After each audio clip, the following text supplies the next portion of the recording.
Hello everyone. आज हम लोग यूनिट और मेजरमेंट के 5th लेक्चर में हैं और आज हम बात करने वाले हैं एप्लीकेशंस ऑफ डायमेंशन एनालिसिस। ठीक है, तो यहाँ पर जो एप्लीकेशन है वो कितने हैं?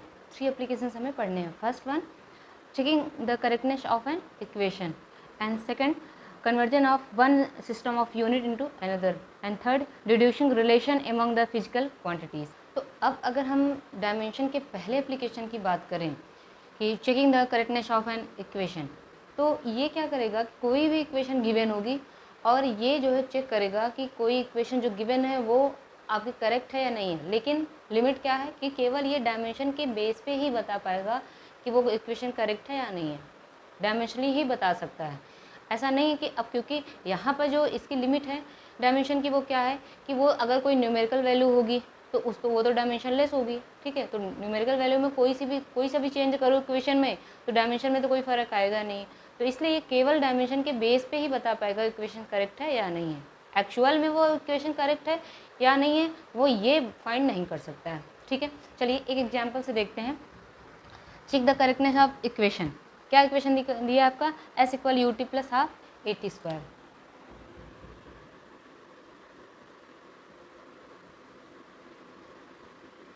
ये इक्वेशन है एस इक्वल यू टी। यहाँ पर एस क्या है? डिस्टेंस है, displacement, U initial velocity, T time and half numerical value, A acceleration and T time.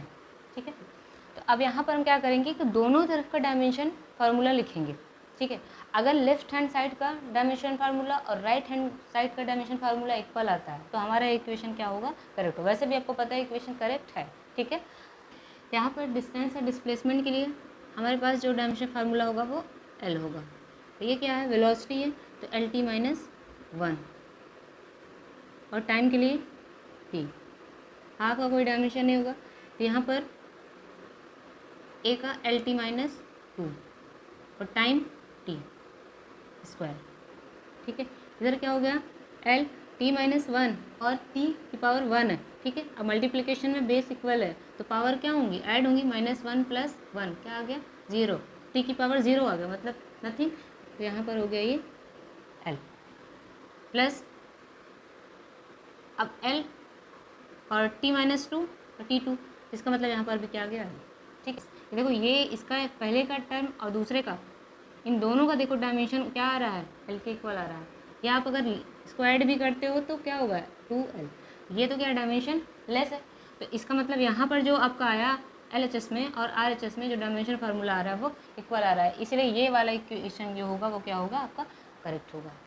अब आपके सामने एक फार्मूला लिखा है T = 2π√L/g। ठीक है, टाइम पीरियड का फार्मूला यहाँ पे लिखा गया है और यहाँ पर 2π तो क्या है? डायमेंशन लेस है, और L आपका लेंथ है, और G क्या है? आपका ग्रेविटेशनल एक्सेलरेशन है, और T टाइम पीरियड है। ठीक, तो दोनों साइड को क्या करेंगे? डायमेंशन फार्मूला लिखेंगे, फिर लास्ट में हम चेक करेंगे क्या डायमेंशन फार्मूला LHS RHS का सेम आ रहा है तो इक्वेशन हमारा करेक्ट है। ठीक है, इसके लिखेंगे तो इसके लिए टाइम पीरियड के लिए T ही हो जाएगा, इसका कोई डायमेंशन लिखेंगे नहीं, और L के लिए L, यहाँ पर ग्रेविटेशनल एक्सेलरेशन है तो LT माइनस 2, L से L कैंसिल आउट हो जाएगा, और अंडर रूट यहाँ पर देखो 1/2 T माइनस 2 ऊपर जाएगा तो T 2 हो जाएगा। ठीक है, अब अंडर रूट लगा है मतलब आपके पास क्या मिला? T। अब देखो LHS RHS क्या है? इक्वल है, तो ये डायमेंशनली करेक्ट है। डायमेंशन के बेस पे ही बोल सकते हैं करेक्ट है। अब अगर ऐसे लिखा होता T = 4π√L/g या फिर 6π, तब भी तो यही आता। तो डायमेंशन के बेस पे तो सही है, लेकिन अगर आप देखो न्यूमेरिकल जो वैल्यू आ रही है इनका कोई ये डायमेंशन थोड़ी ना है, ये बता नहीं सकता। तो एक्चुअल में फार्मूला करेक्ट है नहीं करेक्ट है, ये डायमेंशन के बेस पे हम ये क्लियर नहीं कर सकते हैं। ठीक है, तो इसका ड्रॉबैक है ये। थर्ड प्रॉब्लम है H = r ρg/2s cos θ। ठीक है, यहाँ पर जो H है वो हाइट है, R रेडियस है, और रो क्या है? आपका डेंसिटी है, एंड G ग्रेविटेशनल एक्सेलरेशन है, और यहाँ पर S क्या है? आपका सरफेस टेंशन है। ठीक है, तो इन सब का हम डायमेंशन पढ़ चुके हैं। cos θ और 2 डायमेंशन लेस है, तो यहाँ पर R रेडियस का तो हमें पता है, और आपको पता है डेंसिटी का फार्मूला क्या होता है? डेंसिटी इक्वल क्या होती है? Mass upon volume. ठीक है, तो इसके लिए आपके पास डायमेंशन फार्मूला क्या आएगा? इसके लिए तो m हो जाएगा, और यहाँ पर वॉल्यूम के लिए L3 हो जाएगा। आपका आया ml -3, ठीक है। और ग्रेविटेशन एक्सेलरेशन है, इसका जान ही रहे हैं, LT-2 है, ठीक है। यहाँ पर आता है सरफेस टेंशन। सरफेस टेंशन को आप क्या लिखते हो, फोर्स अपॉन लेंथ, और फोर्स का डायमेंशन mL-T-2। अगर ये भी नहीं पता है तो आप इसको फाइंड कर सकते हैं, F = ma। यहाँ से m का आपको पता है, ये a एक्सेलरेशन, इसका भी पता है, तो ये m का क्या हो जाएगा, m एक्सेलरेशन का LT-2, ठीक है। अब यहाँ पे l का, लेंथ का l, ये देखो l से l कैंसिल आउट हो गया, क्या आया mt-2। तो अब सारे डायमेंशन फार्मूले में पता है, हम क्या करेंगे, सबको यहाँ पे पुट करेंगे। हाइट है, हाइट के लिए क्या लिखेंगे, l, ठीक है। अब देखते हैं r, रेडियस, इसके लिए l, और डेंसिटी के लिए ml-3, और एक्सेलरेशन के लिए LT-2, ठीक है। और 2 का तो कोई डायमेंशन है नहीं, सरफेस टेंशन का mt-2, कॉस थीटा भी क्या है, डायमेंशन लेस है। अब देख लेते हैं क्या क्या, ये तो ये कैंसिल आउट हो गया m से m, ठीक है। अब l का टर्म देख लेते हैं, यहाँ पर L2 हो गया, ठीक है। क्या हुआ, L2, और साथ में क्या है, l की पावर कितनी है, -3, तीनों ही क्या है, मल्टीप्लिकेशन में है, ठीक है। सबकी पावर ऐड होती जाएंगी, तो इसकी पावर 1, इसकी पावर 1, तो 2 हो गया। यहाँ पर पावर कितनी है, -3 है, तो -3 कर दिया, तो 2 - 3 क्या आया, -1 आया, तो सीधे सीधे यहाँ पे लिख देंगे -1, ठीक है। अब t का देख लेते हैं, t-2 ये, और ये ऊपर जाएगा, क्या हो जाएगा, +2, ठीक है। तो -2 + 2, ये 0 हो गया, तो ये पूरा टर्म ही हट गया, सीधे सीधे क्या आया, l-1। इधर क्या आ रहा है, l आ रहा है, इधर क्या आ रहा है, l-1। इसका मतलब ये क्या, डायमेंशनली इनकरेक्ट है, करेक्ट नहीं है, ठीक है। अब देखो यहाँ पर क्या है, जस्ट अपोजिट आ रहा है, 1/l आ रहा है। इसका मतलब अगर आप सोचो, फार्मूला कुछ ऐसा होना चाहिए, ये ऊपर होना चाहिए और ये नीचे होना चाहिए। सेकंड एप्लीकेशन है आपका, conversion of one system of unit into another, ठीक है। हम क्या करेंगे, यहाँ पर जो एक सिस्टम में यूनिट कोई गिवन होगी, उसको दूसरे सिस्टम में हमें कन्वर्ट करना होगा, ठीक है। जैसे 1 मीटर इक्वल क्या होता है, 100 सेंटीमीटर। तो ये जो यूनिट गिवन है किस में है, ये MKS में है, ठीक है। और ये किस में है आपका, CGS में है, ठीक। तो यही हमें करना है, CGS में गिवन होगा तो MKS में कन्वर्ट करना है, या MKS में गिवन है तो आपको CGS में कन्वर्ट करना है, ठीक है। यही इतना करना है। तो चलिए, अब यहाँ पर वैसे तो डायरेक्ट हम कन्वर्ट कर सकते हैं, ठीक है, लेकिन अब मेथड जो दे रखा है उसी हिसाब से हम डायमेंशन एनालिसिस में इसको करते हैं। तो इसके लिए फार्मूला एक आता है, वैसे आपने फिजिकल क्वांटिटी कैसे आप रिप्रेजेंट करते हो, Q = NU, ठीक है। यहाँ पर Q क्या है, फिजिकल क्वांटिटी, ये न्यूमेरिकल वैल्यू है, ये यूनिट है, ठीक है। अब 2 फिजिकल क्वांटिटी हमारे पास हैं, ठीक है। कन्वर्ट करना है उसको एक सिस्टम से दूसरे सिस्टम में। देखिए हम क्या क्या लिख सकते हैं, ऐसे लिख सकते हैं, N1 U1 = N2 U2। भाई यही तो यहाँ पे दे रखा है, 1 मीटर, 1 क्या है, न्यूमेरिकल वैल्यू, मीटर क्या है, यूनिट है। मान लेते हैं ये N1 है और ये क्या है, U1 है, और दूसरे सिस्टम में बदल रहे हैं तो N2 ये हो जा रहा है 100, और सेंटीमीटर क्या है, यूनिट U2, ठीक है। यही तो लिखा है। अब यहाँ पे मान लेते हैं जो पहले सिस्टम हमारा ये, दूसरे सिस्टम में हमें कन्वर्ट करना है, ठीक है। तो न्यूमेरिकल वैल्यू कितनी है ये पता नहीं है, तो हम क्या करते हैं, N2 = N1 U1, और क्या कर सकते हैं इसको, U2, ठीक है, ऐसा लिख सकते हैं, ठीक। अब ये जो यूनिट है वो क्या आती हैं आपकी, जैसे किलोग्राम, मीटर, सेकंड, MKS में ये हो गया, CGS में क्या, ग्राम, मीटर, सेकंड। मतलब हम क्या लिख रहे हैं, MLT, ठीक है। यही तो है ना, ये किलोग्राम के लिए हमने M से जो आपका डायमेंशन फार्मूला है, और लेंथ क्या है, L से, और टाइम क्या है, T से रिप्रेजेंट करते हैं, ठीक है। तो यहाँ पर हम यूनिट को भी ऐसे ही रिप्रेजेंट कर लेते हैं, N2 = N1, यहाँ पे लिखेंगे हम इसके लिए M1 L1 T1, ठीक है, और इसके लिए M2 L2 T2, ये होगा। यहाँ पे जैसे हमने बोला कि 1 मीटर = 100 सेंटीमीटर, ठीक है। तो यहाँ पर हम बात कर रहे हैं किसकी, लेंथ की बात कर रहे हैं, ठीक है। लेंथ हमारा 1 मीटर है, तो ये कितने सेंटीमीटर होगा, तो 100 सेंटीमीटर होगा, ठीक है। मान लो एरिया की बात कर ले, तो एरिया के लिए फार्मूला क्या हो जाएगा, मीटर स्क्वायर हो जाएगा। इसको CGS में कन्वर्ट करोगे तो सेंटीमीटर स्क्वायर हो जाएगा, ठीक है। मतलब यूनिट में कुछ ना कुछ पार्ट्स आती हैं, ठीक है, और जो पार्ट्स होती हैं वही क्या है, हमारी डायमेंशन होता था, ठीक। तो इसीलिए यहाँ पर हम क्या लगाएंगे, यहाँ पर इन सब में हम पार्ट भी एक मेंशन करेंगे, A B C, और यहाँ पर भी A B C। जैसे अगर एरिया का यूनिट क्या है, मीटर स्क्वायर, ठीक है, और उसको सीजीएस में आप कन्वर्ट करो, सेंटीमीटर स्क्वायर आएगा, तो पावर्स तो सेम आएगी ना, इसीलिए जहाँ पर ए लिखा ए बी सी, इसलिए भी ए बी सी लिखा हमने, ठीक है। अब इसको आप क्लियरली ऐसे लिख सकते हो कि देखो एम को एक साथ लिख लो, m1 m2, और दोनों की पावर क्या है, ए है, और इस तरह से L1 L2 पर B और T1 T2 पर C। अब आपके पास ये फार्मूला है कन्वर्जन के लिए, आप इस फार्मूले से आसानी से एक यूनिट से दूसरे यूनिट में आप कन्वर्ट कर सकते हो। अब यहाँ पे क्या होगा, जो भी न्यूमेरिकल वैल्यू गिवन होगी वो लिखोगे आप, फिर जो ये M1 L1 LT है ये पहले सिस्टम में जो गिवन होगा जो भी यूनिट वो लिखना है, फिर इसके बाद ये दूसरे सिस्टम में किस में कन्वर्ट करना है वो लिखना है, ठीक है। जो भी पावर्स गिवन होंगी वो हम लिख देंगे, ठीक। एक क्वेश्चन करके देखते हैं फिर आपको क्लियर हो जाएगा। फर्स्ट प्रॉब्लम है 1 न्यूटन को किस में कन्वर्ट करना है, डाइन में कन्वर्ट करना है, ठीक है। चलिए देख लेते हैं। 1 न्यूटन को कन्वर्ट करना है डाइन में, ठीक है। अब यहाँ पर न्यूटन किसकी यूनिट है, फोर्स की, ठीक है। फोर्स की यूनिट है न्यूटन, तो फोर्स का डायमेंशन क्या हो जाएगा, अगर हम फोर्स का डायमेंशन लिखना चाहें तो क्या लिख सकते हो, MLT-2, ठीक है। यहाँ पर फोर्स का डायमेंशन हमारे पास क्या है, MLT-2, ठीक। फोर्स का फार्मूला क्या होता है, F = ma, ठीक है।